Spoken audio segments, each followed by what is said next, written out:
Hey guys, it's Louie again, coming to you from an abandoned field in the middle of nowhere. But you know what, you gotta get them in when you have the time to do it. I really wanted to cover some of the MMA news that's come out in the past 2 to 3 weeks, and there's been so much that I won't be able to get onto it all, which sucks, because one thing I really want to talk about is all the cuts that the UFC's been doing. They cut Brandon Vera, Marcus Davis, and just a ton of guys, and that's going to have a big impact. They've made a lot of acquisitions, and also there's been tons of great, fantastic A-level fights that have been announced in the past couple weeks. And I want to talk about all of them, but I'm not going to get the time, and there's two really important things that have happened in the MMA world that really need to monopolize my time. The first and the most important is the Strikeforce Heavyweight Grand Prix, which they'd been talking about a while, throwing it together. People were skeptical. Apparently now they are going to go through with it. It's going to be a really killer 8-man tournament in Strikeforce heavyweights only. Whoever wins is going to be the heavyweight champion of Strikeforce and probably the best all-around heavyweight fighter in the world. When you look at the level of competition, the tournament's going to go through, I think, 3 rounds: quarterfinals, semifinals, and then finals. And also it's going to drag out about 8 months, which is a little bit longer than most tournament formats. But really, we haven't seen a really great tournament unless you count Bellator, which their entire model is built around the tournaments, and the Ultimate Fighter reality show. Other than that, we haven't really seen a great Grand Prix, especially for heavyweight, since the openweight Grand Prix in the old Pride days, which was killer. I mean, that was Mirko Cro Cop back when he was head kicking guys left and right. That was Nogueira. I mean, Fedor. It was fantastic. So this is great. It has 8 fighters that are announced right now. Off the top of my head, I'm not sure if I can remember them all, but it's basically Josh Barnett, Andrei Arlovsky, Alistair Overeem, Fabricio Verdum, Fedor Emelianenko, Brett Rogers, Sergey, whatever his last name is, Russian guy. So there's a lot of big names in this. Top names, every single one of these guys is ranked. Also Antonio Silva. The first round is going to take place in February, and then after that they haven't really announced when the rest of the fights are going to take place, but ultimately the winner is going to be the champion. The other really cool twist in this fight, there's 2 of them.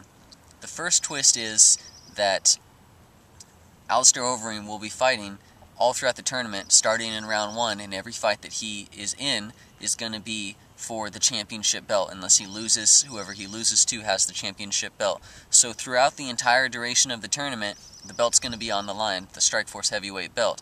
The other thing they've decided to do to make it fair to all the fighters is every single fight in the Grand Prix is going to be a 5-round fight. And that's a big deal. I've never seen that before. I think it's a good idea. It's fair to all the fighters concerned. And let's see if these heavyweights can really fight 5 rounds.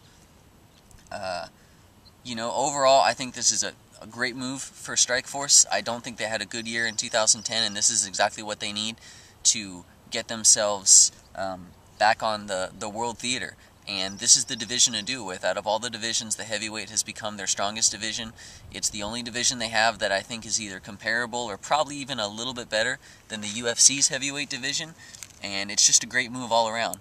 One thing I am concerned with is I've really criticized Strikeforce in the past that they sometimes seem to be lacking some organizational skills, and some things fall through. From everything they've announced, it looks like they've thought this out pretty well.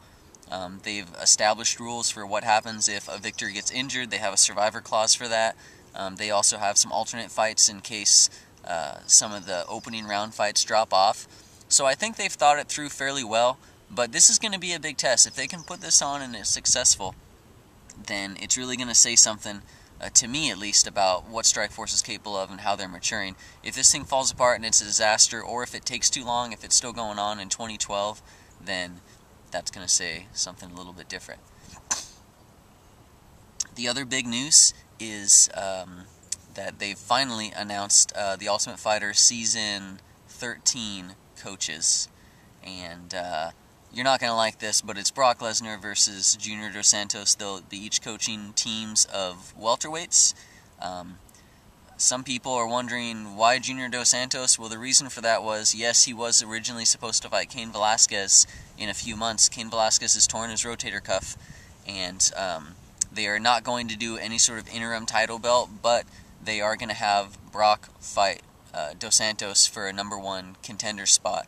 Whoever wins that eventual fight will get the shot at Cain Velasquez for the heavyweight title. I feel really mixed about this. On the one hand, I don't think that this is a good pick because, let's face it, these are two guys that they're not at coaching phases in their career. They're both young. Brock Lesnar, a lot of people still consider him an amateur, despite, all he's done. He's only had 5-6 fights total in mixed martial arts. Junior Dos Santos, he's definitely a contender, but the point is, neither of these guys have coaching experience. Junior Dos Santos, I don't even know how well his English is. Brock Lesnar is notorious for being a recluse, for being moody. He's basically like a quieter version of Ken Shamrock. And also, I don't think these guys should be coaching and doing this right now. I think they should be fighting. They're at a time in their life where they need to be fighting, getting as much ring time as possible. You look at someone like Brock Lesnar, he's going to be coaching a team of welterweights. A lot of them, probably most of them, are going to have more experience than him. And he's supposed to teach them certain things. I know, what's he going to teach them? How to take a hit? He can't do that. He's already shown that. So, that'll be interesting. The flip side of that is, honestly, there's no one else to pick for the tough coaches right now. If I were the UFC, I probably would have very reluctantly picked the same guys. People want Faber and Dominic Cruz, but you can't pick them to be coaches. Chael Sonnen and Wanderlei Silva, they're not available to be coaches. So really, this is the best pick given the circumstances that they're in.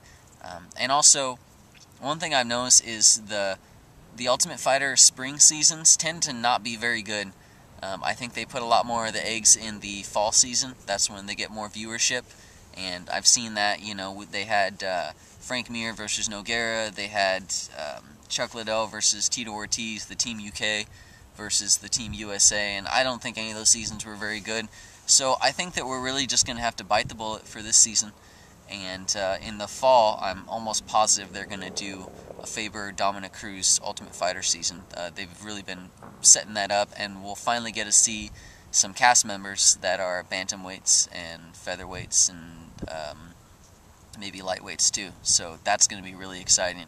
I think the real crime of the Ultimate Fighter announcement is the fact that they're potentially going to give Brock Lesnar a rematch in one fight. I think that's a travesty. A lot of people are already picking Junior Dos Santos as a favorite over him because now Brock Lesnar's chin is extremely suspect. But I don't know. No one's ever seen Junior Dos Santos on his back. He has a black belt under the Nogueira brothers. But until we've seen it, it's hard to say how well he's going to do. And, Brock Lesnar, say whatever you want about him, he's a big son of a bitch. And if he takes you down and lays on you and pounds you out, then, I don't care who you are, you're going to have some trouble. So that'll be interesting to see. And we hope Cain has a speedy recovery so he can whoop Brock's ass twice. Okay, that's all the news I'm going to cover right now, but I'll definitely be getting back in the future. I do want to go over some of the future fights that we have in the first couple months, starting with the Strikeforce fight. Don't forget, it's January 29th. A lot of people are kind of overlooking that because of the heavyweight tournament, but Nick Diaz versus Cyborg, and also the light heavyweight titles on the line. It's gonna be a hell of a thing. Okay, guys, I'll see you next time. Bye.